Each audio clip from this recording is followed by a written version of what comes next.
Take a little walk to the edge of town and go across the track where the vibe. Richmond, Virginia. How are you, Patrick? We can hear you, Patrick. Doing all right, thank you. How are you guys doing? Good. We're fine. Thank you for calling in. Well, I was watching your exchange with Cobain the Christian on YouTube the other day. I watched the whole thing. I have a question in relation to something you said in it. Correct me if I'm wrong here. I want to make sure I'm stating you correctly, but you were talking about historical evidence for a miracle, and you said that a literary account, it's not sufficient to establish a miracle's happening literally in history. That's by your own standards. Is that correct? Correct. Okay. So let's consider the example of the feeding of the 5,000. This is the one miracle outside of the resurrection that is mentioned in all four Gospels. I'm just curious about what kind of evidence would be necessary for you to establish this as a literal historical event by your own standards. I don't know that any such evidence could be presented to account or to justify claiming that a miracle occurred.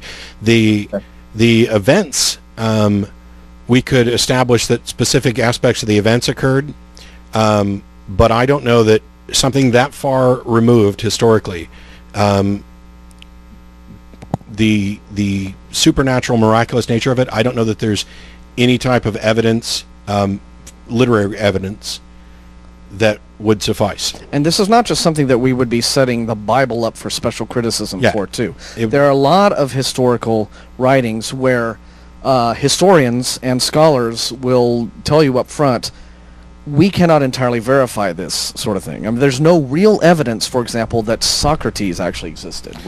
There's a lot of debate about that. The histories of Herodotus, which are still sold and studied and circulated, and he was a very, very early historian back in antiquity, writing at the time, but he's well known. It's been shown that a lot of the stuff that he's written in his histories was just, it's the kind of thing that you get when you're a tourist in a foreign country and you have the tour guide who's happy to take your money and tell you whatever crap you want to hear, right? So there are many, many historical documents where unusual events are discussed in such a way to where, there's just no way we can confirm this entirely. Maybe an event really did happen, but does it have the significance that we're being told? I want to kind of clarify this, because after the conversation, this type of thing has come up several times, and I'll do this quickly, and then you can talk again, I promise.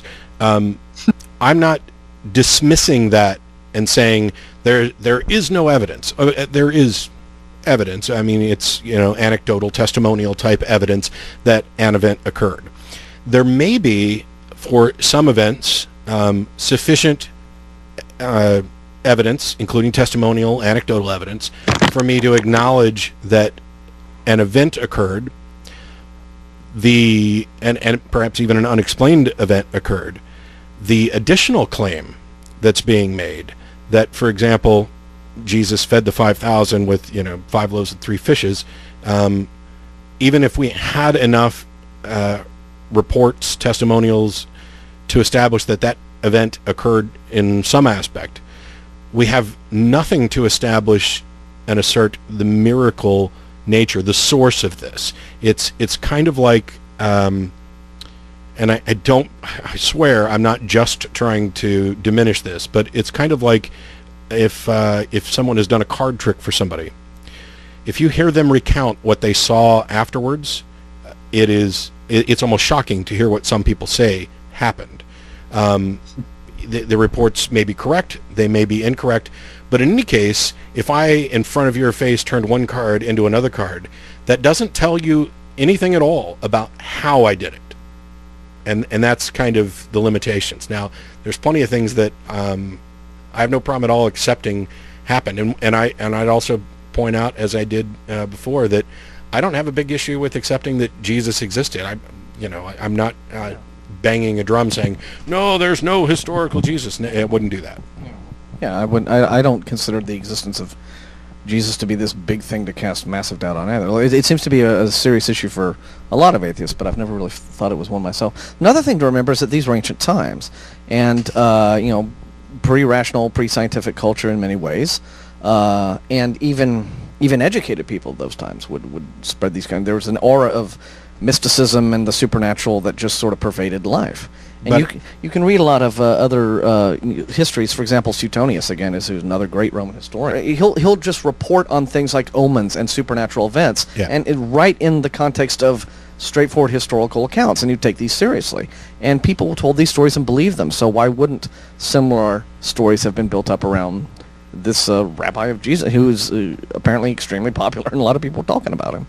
Let me actually return to the card trick example. I think kind of as a basic rule of our own experience, I think we can basically assert that, this is not some kind of supernatural intervention when someone does a card trick. I think that sort of example in particular is kind of something that people bring up all the time, kind of as an example. But okay, what if I made an elephant disappear? Card tricks are illusions, and I know how to do like a bunch of card tricks. And what if I made an elephant disappear?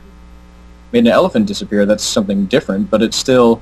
Copperfield did it. It's no reason necessarily. It depends on the environment. I would say. Are you in a magic show, or are you just in the middle of a zoo? I guess there would be two different things we could discuss there. But the reason we know that the reason you're so comfortable asserting the two different things is because we have knowledge of people doing these things by natural means, intentionally to trick people. Right. I have no idea what occurred in the first century around the specific events of the life of Jesus, for example. I have the biblical accounts, and I'm comfortable accepting aspects of those. I don't see sufficient evidence to accept either that miracles occurred or the claims about why they occurred. But the thing is that so many Christians would say, I shouldn't broad brush it. What I've heard from a lot of them is that, well, this is a preconception of yours that is preventing you from accepting. Well, yeah, it's a preconception that is preventing me to accept, and based only on that evidence. But the scenario that they happen to believe in is one where this same God still exists and can still do these miracles, yet will not provide me with the same evidence that those eyewitnesses had. Yeah.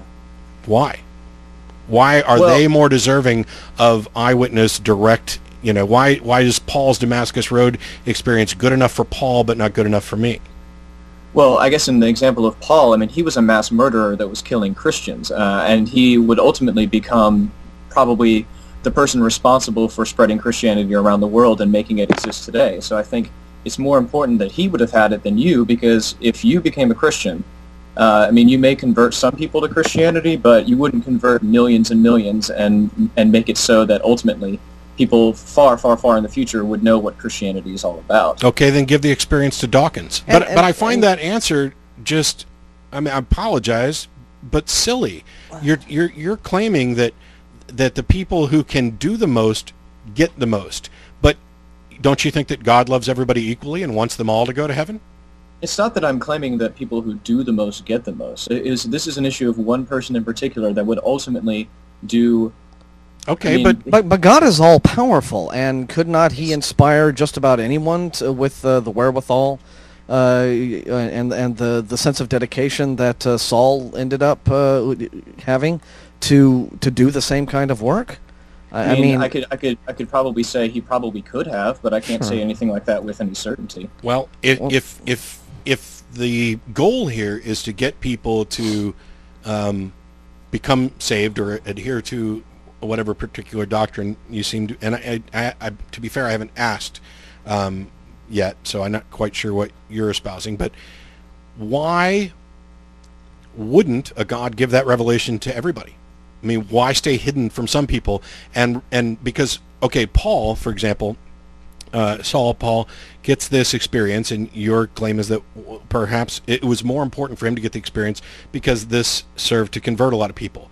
And I would say that anybody who was converted on the basis of Paul's testimony was unjustified in doing so, because it's David Hume pointed out, a revelation is necessarily first person. To everybody else, it's hearsay. If you got a direct revelation that was equivalent of Paul's and called the show to tell me about it, you couldn't possibly convert me, and I don't think you should expect to, because your experience is not mine, and Paul's experience is not mine. To the edge of town and go across the track